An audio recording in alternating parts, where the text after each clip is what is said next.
Merci de nous rejoindre sur Place DTP TV, on est ravis de vous accueillir. On a fait tomber la veste puisqu'il fait très beau, on parle beaucoup de soleil à Châteauroux, je crois qu'on doit approcher les 20 degrés. Mais c'est important quand on travaille dans les travaux publics, on va s'intéresser au Greta, le Greta Berry. Qu'est-ce que le Greta Berry? On en parle avec Laurence Fouilleux, je suis ravi de vous accueillir. Vous représentez le Greta Berry, on en parlera dans un petit instant. Valentin Boiron et Michel Manic, vous êtes tous les deux apprentis en ce moment. On verra comment se passe votre cursus et votre formation, on en parlera aussi dans quelques instants. Première question, Laurence, le Greta Berry, c'est un organisme de formation professionnelle pour adultes. Quelles sont les formations que vous proposez concrètement ?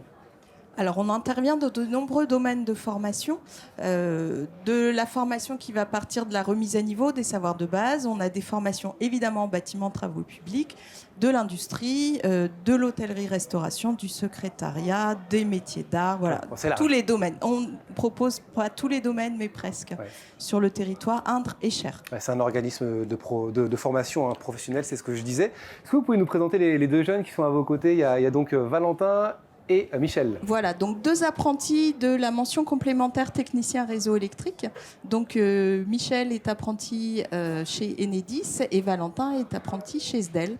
SDEL qui veut dire Saunier Duval Électricité, on en parlait juste avant de commencer. Vous pouvez nous parler d'eux un peu, quel est le rapport avec le Greta Berry? Comment ça s'est passé tout ça?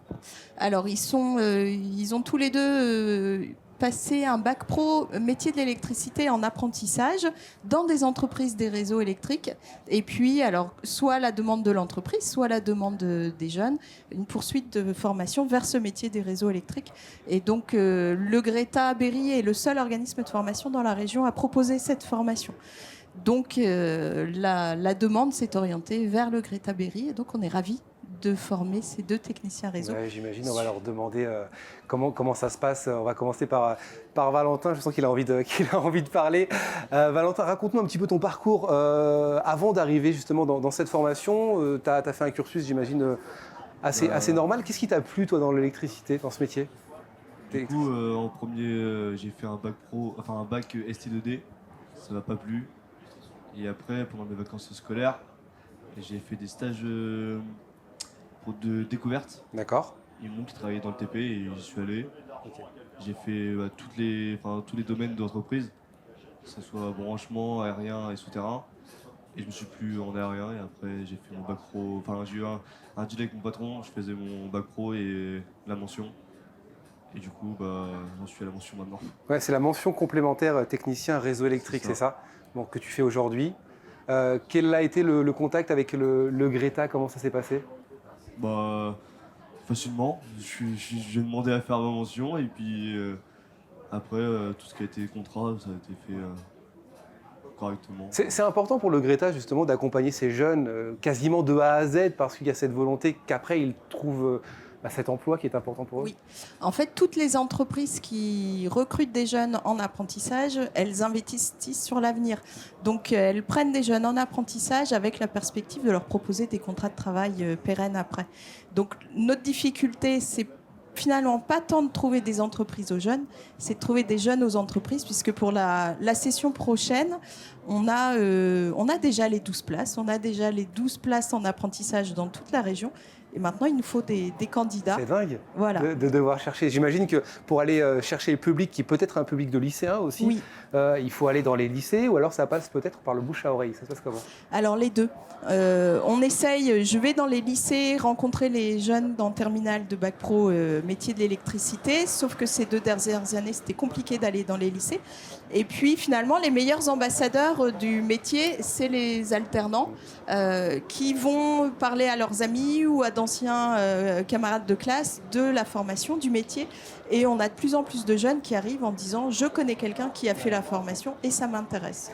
Donc ce sont des ambassadeurs. Oui, j'imagine, mais il faut les présenter ces métiers parce que quand on parle comme ça d'électricité aérienne, c'est ce qu'on disait, ça peut paraître un peu vaste. Toi, tu t'avais entendu parler de ça avant? Avant, non, jamais. Ouais.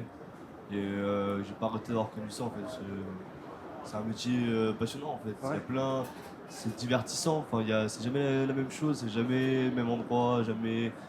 C'est tout le temps différent. Peu importe où tu vas, ça sera différent et toujours quelque chose qui fait que toujours de la joie d'y aller. Ouais, en tout cas, on a l'impression effectivement que ça te plaît. Tu as trouvé ta voie aujourd'hui.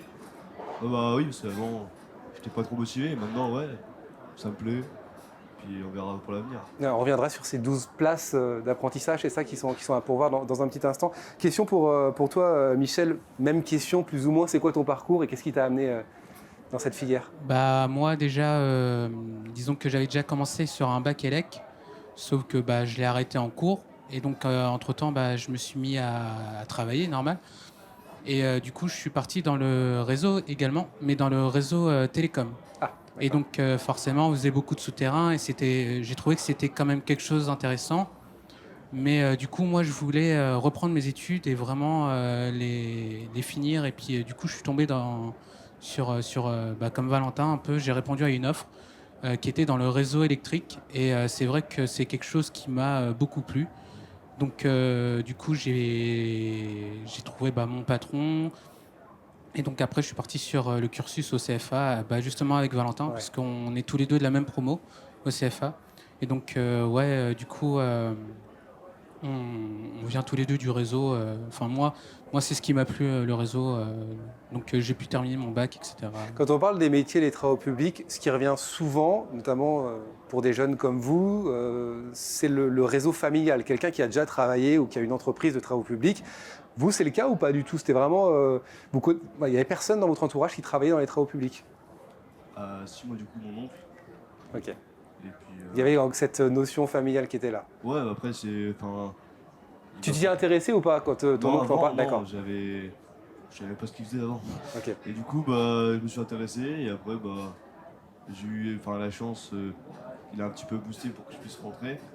Et puis après, ça fonctionne bien, ça se connecte. Quelle vision, toi, tu as de ce métier aujourd'hui, de cette filière, Michel? Comment ça, une vision La vision, on peut parler d'une vision globale des métiers des travaux publics, parce qu'aujourd'hui, sur cet événement, on présente les métiers, mais de ton métier aussi. Tu sens que c'est un métier qui a de l'avenir, tu vas agir aussi, on parle beaucoup de transition écologique. Toi, tu vas œuvrer dans ce sens, tu as l'impression vraiment de faire quelque chose de concret? En plus de venir en aide, j'ai envie de dire, à la population, aux gens, aux citoyens. Je pense que oui, même le métier en général, tout ce qui concerne le TP, c'est vrai que c'est des métiers qui ont beaucoup d'avenir, surtout dans le réseau, parce que dans le réseau, nous, c'est un métier qui évolue constamment, parce qu'il faut qu'on s'adapte aussi. On est particulièrement touché par la transition écologique, parce que c'est vrai que du coup, l'électricité est premier.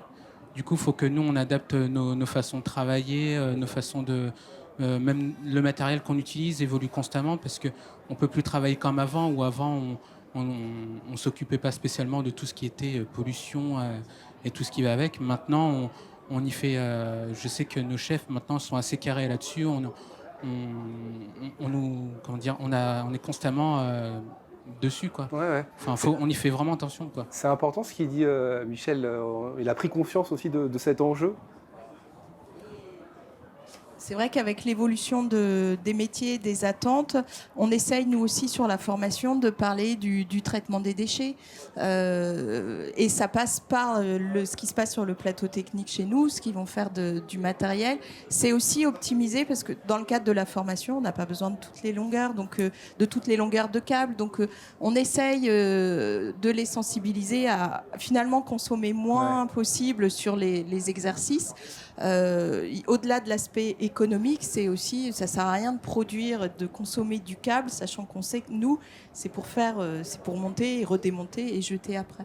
Donc il y a cette approche de sensibilisation, mais finalement, avec leurs employeurs, ils le sont déjà et c'est déjà dans leur pratique professionnelle.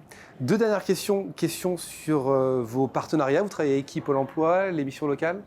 Alors, on travaille, sur ce type de formation, c'est le premier contact, c'est les lycées, mais c'est aussi la mission locale, parce que des jeunes qui ont entamé un parcours, qui se cherchent à un moment, on va pouvoir les contacter via la mission locale. Pôle emploi aussi, mais c'est vrai qu'on a moins d'adultes. En fait, là, sur la promotion qu'on a cette année, sur les 11, on a 10 personnes qui ont moins de 30 ans. Donc voilà, Pôle emploi, il y a assez peu de personnes qui arrivent de là-bas. Donc les lycées, les missions locales, et puis c'est aussi les jeunes qui relayent auprès des autres. Les entreprises, alors on travaille avec les entreprises employeurs. Donc cette année, on avait 5 entreprises partenaires employeurs à la rentrée. Donc là, on a des représentantes de entreprises, des jeunes de Enedis et SDEL. On avait aussi des jeunes de R2, donc sur l'éclairage public. On a des jeunes à SPI et puis on avait des jeunes chez INEO. Donc c'est aussi on voit nos que les entreprises partenaires, il n'y a pas de problème à les oui, trouver. Oui, c'est ça. Ouais. Les postes sont là. C'est vraiment les jeunes qui vont avoir envie et de s'investir dans ce métier et puis de connaître le métier. Parce qu'on se rend compte que les jeunes qui testent ce métier, qui le découvrent, y accrochent, enfin, y adhèrent et veulent se former. Donc il faut qu'on arrive à parler alors, notre public, c'est plutôt les terminales, mais finalement les premières aussi. Et puis là, ce matin, on a vu beaucoup de collégiens. C'est parier sur l'avenir et dire peut-être l'année prochaine, un bac pro en électricité, ça peut être intéressant parce qu'après, il y a ces métiers des réseaux qui sont intéressants. Et puis, comme les jeunes qu'on a vus ce matin ont pu rencontrer Valentin et Michel, ils ont pu échanger sur le métier. Ça, c'est important. Voilà, et avoir non pas un apport que moi je peux avoir sur le métier, mais avoir des jeunes qui vont dire mon métier, voilà, mon parcours, mon métier, mon entreprise. Dernière question sur ces 12 places en apprentissage qui sont à pourvoir. À partir de quand et comment faire? Alors, les lycéens, là, ont commencé à se positionner sur Parcoursup, mais ce n'est pas la seule voie. Il faut juste contacter le Greta. Voilà, il suffit d'appeler, d'aller voir sur le site, de contacter le Greta. Le plus simple, effectivement, c'est de nous appeler. Et nous, on répondra et on met en relation avec les entreprises. Il n'y a pas besoin d'arriver avec une entreprise puisque les 12 postes sont prêts. Ça, c'est du travail mâché, donc ça fait du bien. C'est aussi. Ça, il n'y a plus qu'à. Alors, après, il y a le processus de recrutement puisqu'ils sont recrutés par l'entreprise. Donc, effectivement, après, il faut présenter son envie, sa motivation aux entreprises. C'est normal. Voilà, c'est normal. Bon, merci à tous les trois, en tout cas, de vous être arrêtés. Laurence Fouilleux, qui est représentée donc le Greta Berry, Valentin Boiron, apprenti, et donc Michel aussi, SDEL, Enedis. Merci à tous les deux, ça s'est bien passé, vous avez vu? Vous étiez parfait en plus, vous avez bien présenté votre filière. N'hésitez pas encore une fois, si vous avez des questions, si vous souhaitez être mis en relation avec le Greta, nous aussi on peut faire le lien avec grand plaisir, ou sur internet vous tapez le Greta Berry, on devrait vous trouver facilement. On se retrouve très bientôt, restez avec nous, merci d'être là.